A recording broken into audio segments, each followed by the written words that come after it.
I've been down that way. But all around Orlando, all you gotta do is drive 20, 30 minutes in any direction. And you're in that same place, man. You're in that same zone. Live oaks, cypress trees and cypress knees, palm trees, and pine trees, man. We go on tour all over the place, specifically when we're here in the U.S. And, you know, you coming back from out west, and it's wonderful, it's a beautiful thing out there, the mountains and all that. But when we get about Houston, Texas, and I start seeing them pine trees and them palm trees and them cypress trees and them oak trees, I start getting excited, man. I'm like, well, yeah. My battery is about to be recharged.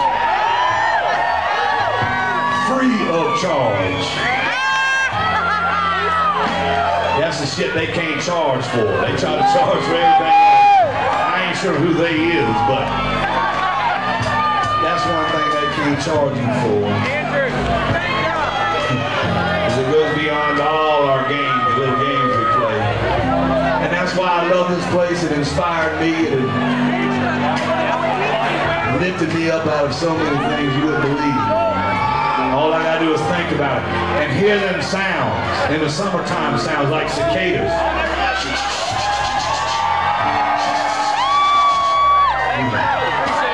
And hear them little hot in the middle of the day bug sounds. I can't make them, but they out there. And yeah, I heard a whippoorwill the other night at home, man.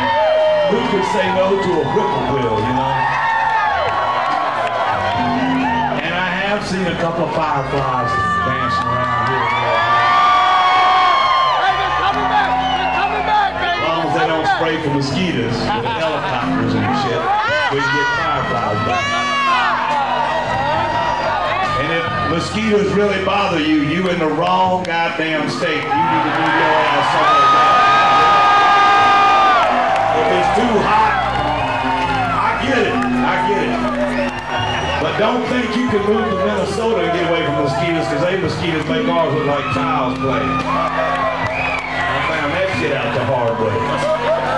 A 40-ounce beer later at a campground, and it still didn't help. Man, the mosquitoes was bad. But speaking of mosquitoes, my grandfather started my whole love affair with Lochloosa when I was a youngin', and one night he just said, "Buckshot, let's go fishing tomorrow." So I thought that meant we gonna leave in the morning. We're leaving right now. And we're going to Lochloosa.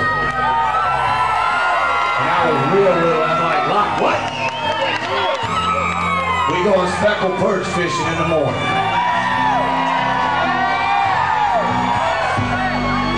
So we jumped in this 5-tone different colored primered pickup truck, a Chevy, 1973 Chevy.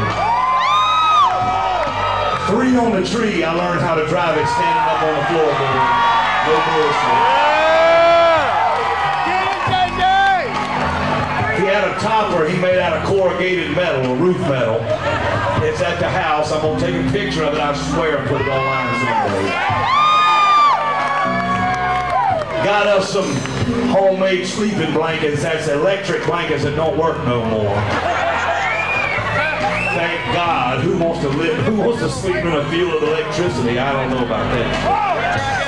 Got us a couple of corduroy couch pillars. The one with the little vanilla wafer butt right there in the middle. Off we went with a little bass boat down to Lochloosa. And guess what?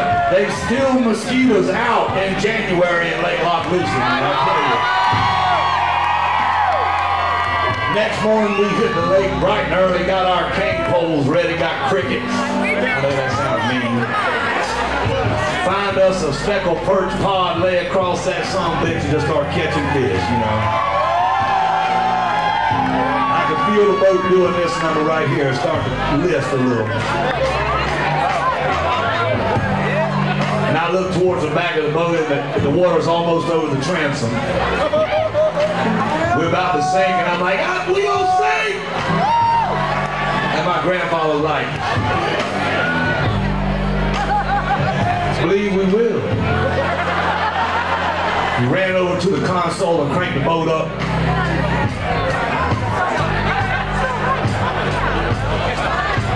He never got in a rush. I wished I had that in me. He cranked it up. And then he hit that gas, not the gas pedal, but the little throttle stick. Wham! I went from the front of the boat all the way to the back of the boat. Even with all that water in the back of the boat. You know how rednecks are, man. They gotta have a Yamaha 300 on a 15-foot John boat. And I found out, well, what happened was Papa didn't put the drain plug in the boat, left it at home. And I found out if you go fast enough, the water will drain right out the back of the boat. It'll go right on. You just can't stop. So we didn't even get the fish hardly. We didn't even catch but a handful of fish. We had to go all the way back home. We couldn't get, my grandfather wasn't about to buy another boat plug at Lochloosa Cove, which used to be called Yankee Landing. He wasn't going to buy one for $1.25. So we went all the way back to Jacksonville. But it started a love affair for the rest of my life with the most wonderful, beautiful place that I love. I hope you have your own version of it, man. Thank y'all for coming down here for listening to this shit, man. Thank y'all.